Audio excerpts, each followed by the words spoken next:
Hi everyone, hope you can hear me, it's great. Well, it's great to be here, really thrilled to be presenting at Datadog Summit today. And as I was mentioned, well, I'm Chris, it's on the screen as well. I'm the Director of Site Reliability and Response at WTW. I've been working on SaaS products all my career, so a couple of decades now. And WTW was the first company I've been at where it wasn't SaaS first. So it's quite a learning journey for me. When I started, we still are selling software the traditional way as well as SaaS. There's lots of changes for me to adapt to. And my teams here have been busy really for the last 5 years, bridging that gap between perhaps development and operations to ensure we can actually run our SaaS services at scale and to our client satisfaction. And over the course of the next 20 minutes, I'll be going through how we've gone on our journey from sort of traditional software to SaaS. And I appreciate I'm standing between you and lunch, so I'll try not to be more than my time. And I'll talk through some of the challenges we faced on the way and how we've overcome them. So first things first, let me introduce WTW, because when I started, I never heard of the company. And I've been there for 5 years now, and I still don't honestly know everything we do. So I'm not the best person to describe the whole company in its entirety. As many of you here who work at large companies know, we'll be divided into different segments and businesses. We don't all do the same things. But in a nutshell, we're a diverse company spread over 140 countries, and we have teams dedicated to delivering innovative solutions to our clients and customers like you, who make sure that you're making the best use of your talent, your capital, making you more resilient, and basically just maximizing your performance. But let me zoom into a little bit to the business unit I work in, which is one called Insurance Consulting and Technology. And we're a fairly unique combination in the market of having thousands of people working in an area around just that technology and consultancy around what we do for our insurance clients. As you can see from some of the statistics on the screen, we've been around for a long time, and we work with a lot of customers around the globe. And that unique group really can come up with some really innovative technical solutions. And that's where I work, because I'm in the technology side of the business. And put simply, we write specialist software for the insurance market. Now, you're probably still wondering what we actually do, because it's still a bit hard to explain. And I'm sure if anyone's here from an insurance company, then inside there you'll be using our software. It's pretty much guaranteed. We're really common in the insurance market. But because it's not an InsurTech conference, nobody here will probably use our software, or at least thinks they've used our software. But the unusual fact is, I think everyone here, I can guarantee, has used our software and has been using it for years without realizing. So whenever you get an insurance quote for your car, your house, or your pet, especially in the UK, it's our software deep down in the insurance company that's giving you that price. So I can't explain why it's that price, but it's our software that's generating based on the customer's models. And so, we've all used our software. I've been using it for years without realizing, and every time I go compare, it's funny to see quotes come in and think, oh yeah, that's out of my system. I'm glad that worked. So that's who we are, and that's what we do. And I've talked about this piece of software, Radar. I'm not going into great depth, because I'm not the expert here, but this is what a load of our clients use. It's a really comprehensive end-to-end solution that allows our insurance clients to get great insights, deliver results faster to market, and essentially transform their underwriting process. But I'm not selling it, I'm just focusing on one point here, which is the scale at which Radar operates at. And it processes over 1 million quotes a day. And this is growing all the time. So this is where perhaps I come in with our SaaS focus, and especially around the SRE point of view, about the cost of that outage. If we have a blip, what does it mean? And for insurance, it's a bit harder to work this out, because as you know, when you get an insurance quote, you might get 50 at once and you only select one. So not every quote results in an actual purchase. If you imagine an insurer, they might underwrite £5 billion of premiums every year. And if you spread that across, they assume they sell that on average at a steady rate over the whole year. An hour's outage for that insurer might cost 1.5 million. So if you times that by all our clients, the cost of outages are massive for us and our clients. We really are very keen on making sure this is super reliable, which is where I come in. So I'll talk more about Radar in a couple of slides.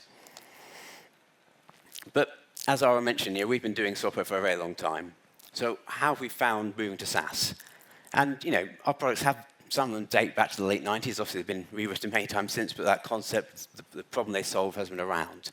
And we're very grounded in that traditional software development approach, where we're perhaps releasing quarterly, sending out to the clients, and they run it on our behalf. And that model served us really well for decades, and we've been very successful. But clearly, we had to move to SaaS.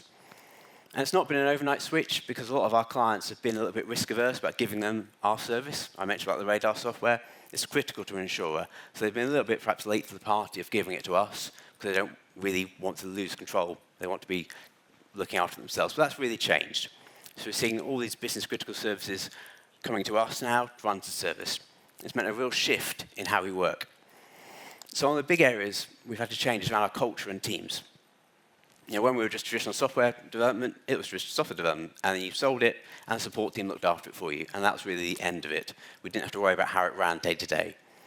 But now we're looking after this 24/7, so there's quite a load of different new responsibilities and accountabilities that the company have had to pick up on. And some of those facets we're very good at already, like testing and quality, all those types of things that work with traditional software. Things like running DR processes and doing processing reviews, those are quite new to us when we started running SaaS. But that transformation has really happened, and it's fantastic to hear our senior leadership talk about, or even use the word operability or resiliency, which we wouldn't have used a few years ago, so it's fantastic to see that land. And of course, with all these new services we're launching, we have to really think about who owns them, who runs them. And in the past, it was typically my teams that ran them, because we were the central teams, we existed, we knew what we were doing. So every service that launched, we ended up looking after. From contract notifications all the way through to incident response, we looked after it. Which was great to begin with, because we kind of knew what we were doing, and the other delivery teams perhaps were less certain how to run a service. But it became a bottleneck, and we really need to sort out service ownership, so that the teams themselves can look after their own service and feel like it's theirs. And by doing that, we've drastically improved the accountability, and it improves every part of the business, really, by having that accountability in place. And last one, well, not last but not least, but the most important one, really, from a hands-on, is the technology we use. And in the past, that would have been mainly around perhaps the technologies we've embedded in our software. But now we've got to think about holistically what we use to support our systems. And that's obviously things like what we use in Azure, for example. That's who we use our cloud. But it's tools like Datadog and PageJuice and all those similar ones. They've all got work in one sort of seamless, harmonious ecosystem to be able to work for our clients. And how do we know we're getting better? It's really, really important that we don't just go blindly forward. You do measure and optimize. And I'm a big fan of collecting data and using that to make informed decisions to help us innovate and improve things going forward. For example, introducing things like service level objectives, when done right, have been really powerful for us. But all these things aren't discrete or sequential elements. They just happen at their own speed. Some have been easier, some have been harder, but they've really built us up into a position where we're running SaaS very effectively today.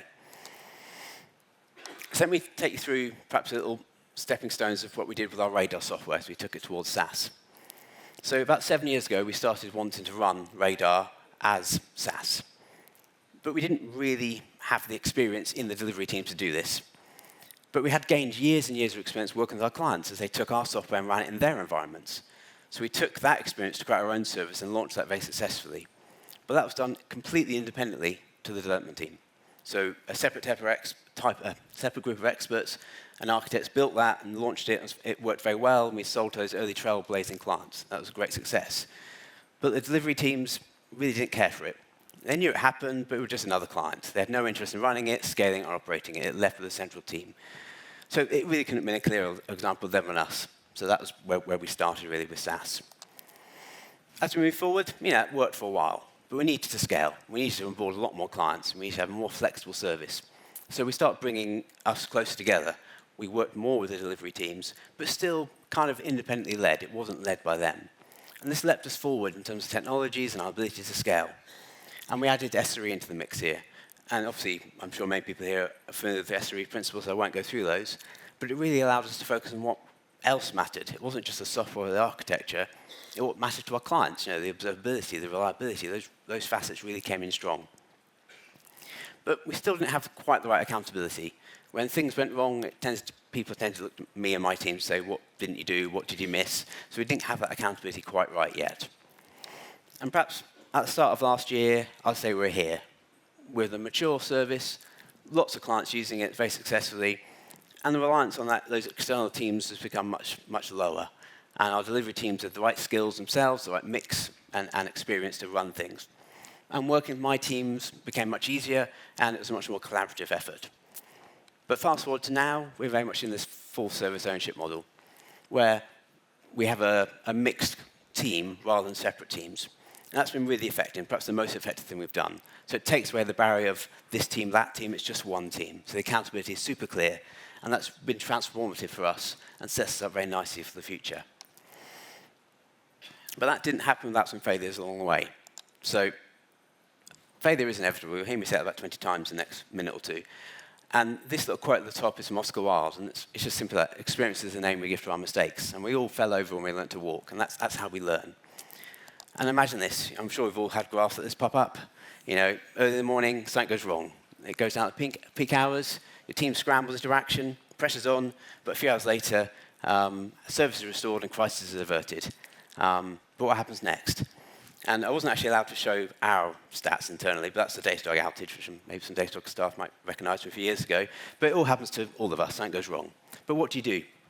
And in the past, say 5 years ago, at 9 a.m. in the morning, we probably would have breathed a sigh of relief and just moved on with our day without thinking too much about what happened, because we knew it was fixed and problem solved. But now we're really focused on post-incident reviews, and they've really been transformative for us. And bringing SRE into the business has really made that land extremely well. But there's a reason that box is like a reddy pink color, because when we first started doing it, they were a bit heated, because that accountability wasn't right. So when things went wrong, yeah, we all came together, we tried to work as blamelessly as possible, but the language was a bit more, what did your team do, or what did your team miss? There's a bit too much them and us still, so it made it quite awkward to be effective. And ultimately, when their action always was my team's to fix, because somehow it was always my fault somehow. And as we moved towards that full service ownership model, those boundaries have disappeared. And so we've started seeing a real transformation in how teams interact around the post-incident review. And it's made it a lot more collaborative with a lot more positive outcomes. So we can talk more openly about failures. There's no worry about blame. Obviously, there is always something that went wrong, but we're not trying to find a blame. And it's great to also see our senior leadership really get behind this. And when things go wrong, they actually take time to talk to the individuals who are heavily involved in what happened, or perhaps the person who helped resolve it, to make sure they understand that actually we understand things break and they go on, but it's not your fault. And so it really helps everyone feel more open about these things. And as I keep mentioning, failures are inevitable, but making the same mistake twice isn't. So these tools, these post-incident reviews, are great tools for learning from that failure to turn it into a success for the future. So if you don't do this already, the next time you have an outage, afterwards, please stop, reflect, and think how you can improve going forward. Because I think the best way to prepare for the next incident is to learn everything from the last incident. But I can't be at a Datadog event and not talk about monitoring and alerts and things like that. So let me sort of follow this same journey I went through a minute ago and describe how we sort of elevated our monitoring from where we started to where we are today. So when we started, we had a very traditional approach to monitoring. So that's 5 years ago now, where we were using the built-in tools, so Azure Monitor in our case, and we had hundreds and hundreds of alerts firing every day. So whenever you went into Azure, you'd have just too many alerts to figure out what was going on. And we were drowning in that noise, obviously the typical alert fatigue. And it made us really hard to focus on what was actually broken and what we needed to focus on. But interestingly, there was no real ownership behind the alerts. They were there, they'd been created, and they told us stuff, but sometimes we didn't really know why did we need to care about disk latency or these weird things that were alerting us. They probably meant something to somebody, but over time we just collected a load of alerts and they had no real meaning. And whilst the Azure built-in tools are fine, they made it hard for teams to really get a single view on things. And if you weren't using it every day, if you wanted to be a casual user, like from a development team popping in to see what was going on, you didn't even know how to look in Azure because it was all spread across everywhere. So it was hard to see that complete picture. But perhaps most importantly, and what was perhaps quite embarrassing sometimes, when our clients would tell us if things were down, we didn't have that complete picture. We knew we had hundreds of alerts going on, but it didn't actually tell us what was broken. It just told us stuff was going on. And clearly this wasn't fit for purpose. As we scaled for SaaS, and in the early days of SRE, we introduced Datadog. I won't go through how we selected Datadog, but we're all here today, so I'm sure you all think it's great, as much as I do. So we've been using Datadog since about 2020 now. And I know the single pane of glass expression gets overused, but by bringing it all into Datadog, it has made it fantastic. And it's still great today to go in, and I can find things very quickly. And from a pure monitoring point of view, one of the biggest gains for us was using more synthetic tests, which in Datadog are super easy to use and very powerful. So we've really gone to town with those, and that gives us that complete coverage for end-to-end observability. That gave us a lot of peace of mind that actually when it is green in Datadog, it really is green, and we don't get caught out by our clients telling us it's broken. But this was all still largely done independently from our delivery teams. It was very SRE-led, which leapt us forward and solved lots of problems, but left the accountability in the wrong place. So SRE should empower teams, and they shouldn't own everything, which is perhaps our lesson here, that we probably own too much, and we leapt forward. It wasn't really the right model. Where we are today. So over the last sort of 18 months, we took another big leap with our tooling. We've integrated things much closer together. We use PagerDuty and Datadog mixed together. And that's allowed us to really minimize our noise. We can tell what's what very clearly, and we can automate to get the right people at the right time. Our things like mean time to detection have ever been better, and our mean time to resolution is getting better all the time. And another key organizational change for us, as a business, as we move on our SaaS journey, is that ownership of alerts. We're trying to, in effect, give them away from the SRE team and give them to the individual delivery teams to look after, so they can own and nurture their own observability. And this is really about improving that accountability and ownership to the delivery teams. Our next big goals are around further reducing that toil and remove the manual intervention. And whilst at the moment we still have humans looking at things 24/7 because we've not quite got it 100% sussed, we're getting more confident in our automation. So in time, we want to see more automated actions resolve things before we even have to get involved. So this is the last slide, so it's almost time for lunch. So 5 years ago, maybe a bit longer, we had a vision for our journey to SaaS, but we didn't know the twists and turns it would take. Obviously, it's very hard to predict that stuff. And perhaps doing things like the tech side of things was the easy part, like bringing data on board was quite an easy choice. Doing SRE principles, again, quite easy. But shifting the mindset and culture has been very hard for us, and it takes a long time. But if I want to leave you with 3 things to think about, it is these, really. Like the culture change. The true transformation is about people, not the technology. And introducing things like post-incident reviews has really helped build trust and accountability in what we're doing. We're encouraging that full service ownership model, which gives teams that real responsibility and ownership of their services. And we're breaking down the silos between ops, dev, and SREs and other teams to make sure we're all collaborative. And learning from failure, you've heard me mention it 5 times. Failure is inevitable. It really is. It's going to happen. It's probably happened to one of us today while we're here. But we need to make sure we're learning from it. And things like post-incident reviews really give that tool for continuous improvement. So I recommend them if you don't do them already. And it helps us shift from, say, firefighting to more reactive planning. And adding better automation and observability has helped us prevent more failures. But perhaps the last one is the one I think about the most, is that you just got to get going. There isn't a perfect time to do things, and you can't always know everything before you start. So to make small iterative improvements in what you're doing, and that will compound into a transformation over time. And you don't also need all the answers before you start. I know it can feel like you do, but just take steps forward, adjust, measure, and optimize yourself as you go. And of course, all the while, keep your clients in mind. And one last thing, of course, don't forget the Spider-Man meme. Ownership is essential. But that's me, thank you. If you have any questions, I'm around, obviously, the rest of the day. And if you scan that QR code, it's nothing dodgy, it's just my LinkedIn profile. Okay, thank you, everyone.